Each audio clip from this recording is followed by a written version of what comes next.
Периодот на појавата на шумски пожари и локациите на шумските пожари се намерно предизвикани од страна на актуелната власт, се со цел да се сврти вниманието на граѓаните на Република Македонија од погубните политики кои ги спроведува актуелната влада во досегашниот период. Министерот Љупчо Николовски, како најодговорен за грижата и заштитата на шумите, согласно Законот за шуми, наместо извршување на овластувањата, заложенијата и обврските кои ги има министерот за земјоделство, шумарство и водостопанство, уште од самиот почеток на состојбата со масовната појава на отворените пожари, покажа очигледна несериозност во пристапот за решавање на овој проблем.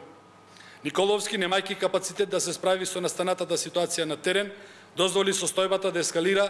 до граници кога е можно тешко да се контролира и истовремено штетите достигнаа до алармантно ниво. Како последица на неговата неподготвеност да ги разбере проблемите, да се соочи со нив, а најмалку да ги реши, нанесе голема штета и на пољоделството.